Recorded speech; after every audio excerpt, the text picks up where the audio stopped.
All right, guys, we got a good show for you today. We have Gillison. He's committed to Cincinnati for football and baseball. We're outside Pickering and Central. Weather wasn't our friend, but we're here. Thanks for coming on, man. No problem. I appreciate you.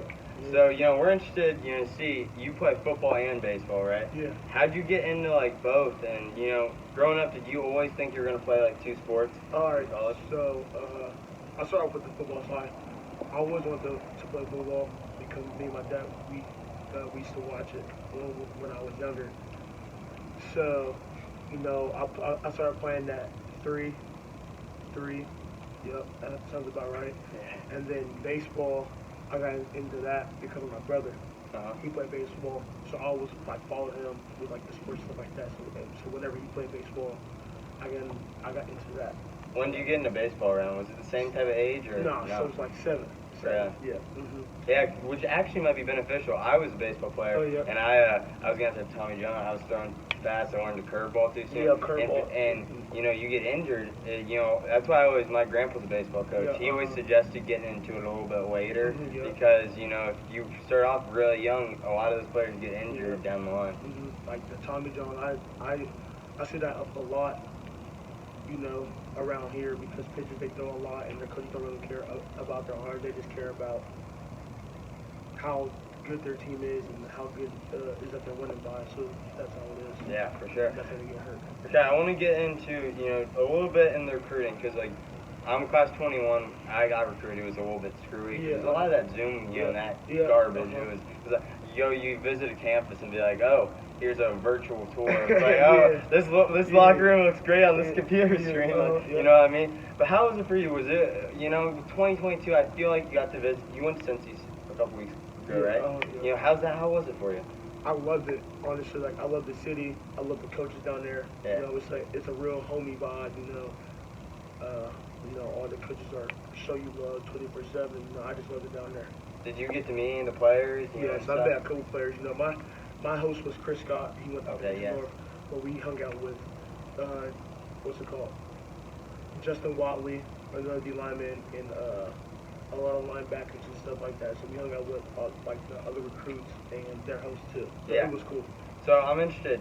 When you were going into it, the schools that are recruiting, were you always asking, hey, I want to play football and baseball, or how'd you go about getting into baseball with them? So when I committed to Cincinnati, that's when I asked if I could play baseball.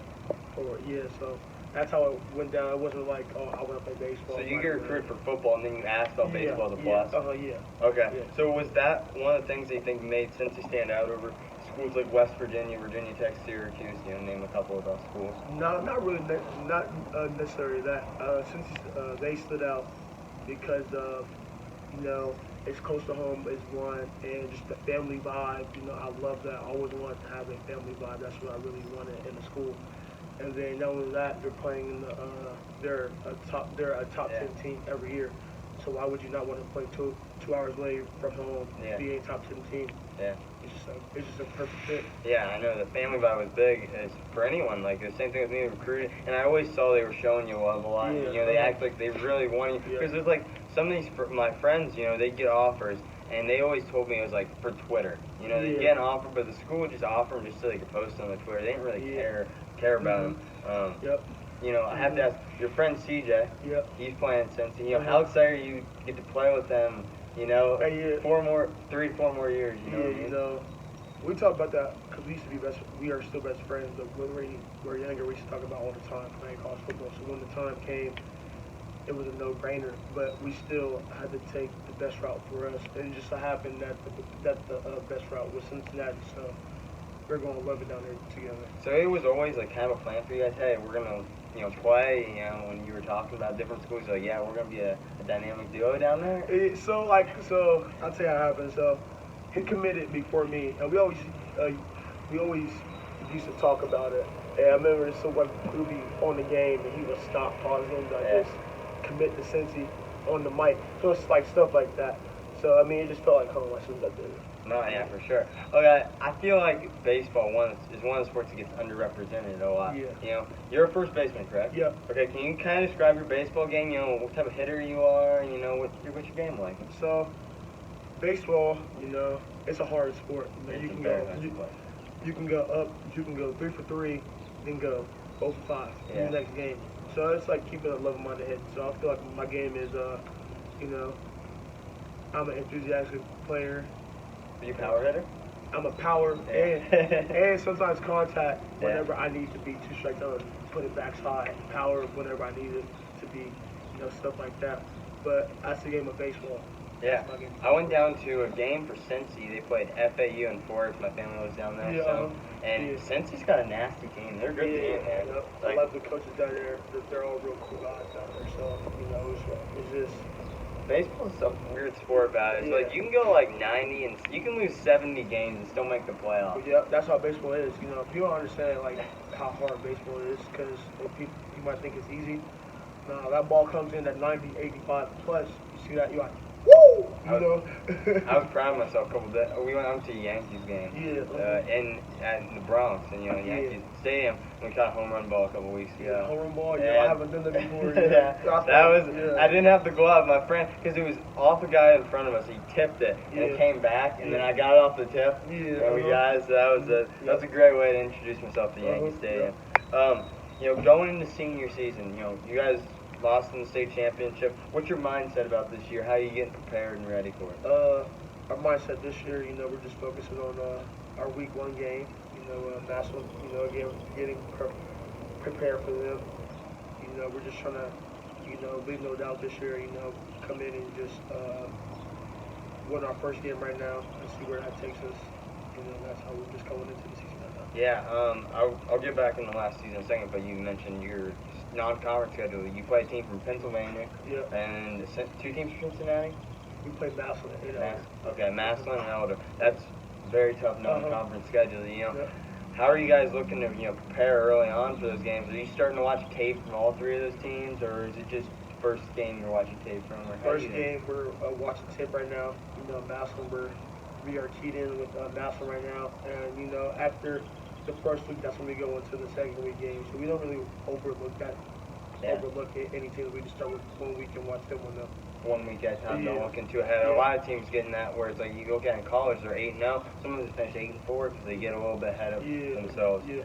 Okay, so last season, I talked about it, 11-1. How did you feel like you did personally, and what are you looking to improve upon for this season? I feel like I did pretty good, but there's always a lot of things that I can improve on. Mainly, I need to improve on was my pass rush, getting better with my hands, getting off the blocks better and quicker. So things like that, stuff like that. Just me and my dad, we watched some film. He was telling me some things that I was doing. You're watching a lot of film to improve, or how are you working your hand placement stuff? How do you go about that, talking coach in practice, and we're just kind of running through the drill? Yeah. How do you go about fixing that? So me and my dad, we watch a little bit of film to see what I'm doing wrong, and then I go to a trainer around here, a D-line coach, and he works the hand stuff with us. Okay. Some of my teammates too. Yeah, I gotta ask because some of my greatest learning experiences, and I think back on man, those really sucked in times, but that made me the player I am, right? Is a game like St. X, do you think that sticks around for you your whole career and makes you kind of a better player and you think about it, or no? Yeah. You got always got to keep a short-term memory, but it's still gonna come back towards your head because it's the pitch wants to win that game. But things happen, and it just wasn't our game that day. So we got to come back to the drawing board, and fix it. Right. Yeah. So off season right now. How's the off season practices going on? You guys are keeping this because did you guys were you able to run your full playbook last year? Because with COVID, a lot of people had a condensed playbook. Yeah, we were able to run our full playbook. I would say, it just so happened that, it worked every game but the last game. So it just happens like that sometimes. Yeah. So how's off season going? Good. Off season going good. We out there loving it every second of the day out there. Even our running. Stuff like that. Are you trying to bulk up any for it, or is it weight room, or is it not as much weight room this off season? It's a lot more weight room. It's just me just trimming down my diet. I'm trying to trim down my body. That's my biggest thing. So I'm not really. So I'm trying to lean up but maintain my weight to stay at Yeah, 245. Yeah. So, how do you feel like, because I was watching you talked about Cincinnati being like, top 10 team in the country. I feel like, I watched Coastal, I went down and saw BYU, Zach Wilson play. I feel, I'm strong about this, I say in all the podcasts, I feel like the group of 5 teams, they don't get as much love like you guys, how do you feel, what's your stance on that? And, why do you feel like teams should, they should get more of a shot than, like the Coastal, Cincinnati, like yourself, One, I feel like they should open up the college football playoffs to 8 or 6 teams. Yeah. Some other teams can get in it because they always going to favor over a Power 5 school over a what's it called? Group of 5. Yeah, group of 5 team. So it's hard, but we just got to stick at it.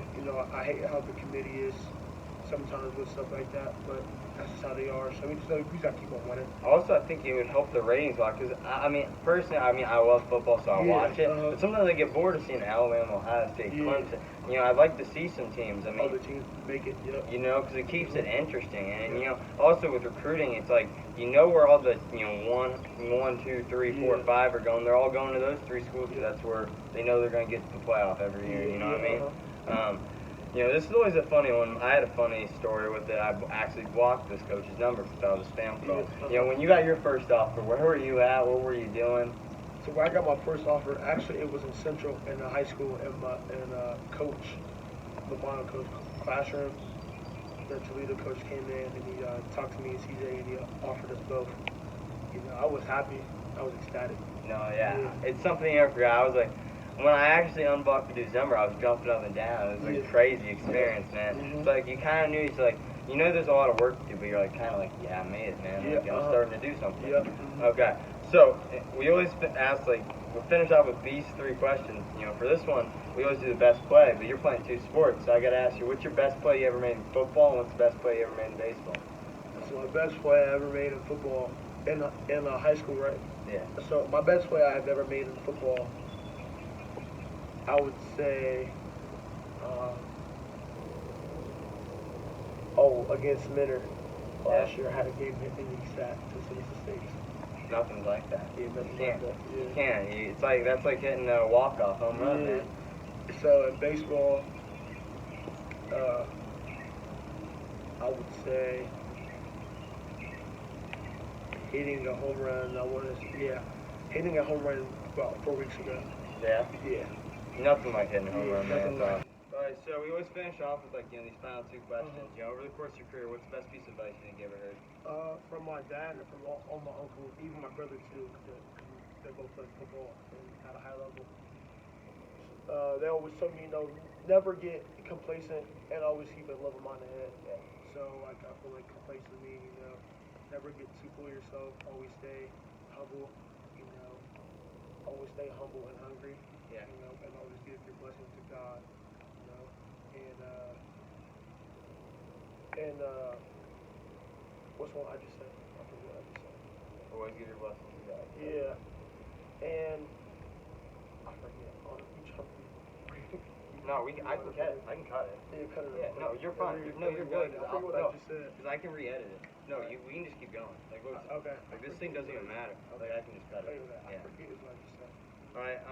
But they said keep a level mind ahead. So what that means is never get too highs off the highs and never get too lows, and never get too low off the lows. Always keep it even keeled. Just level headed and everything.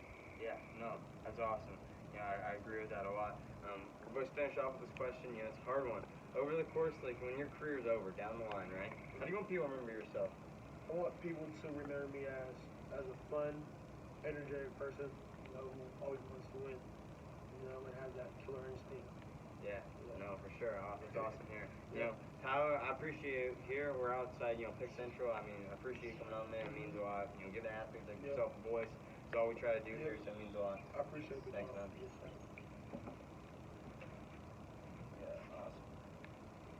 Is that everything?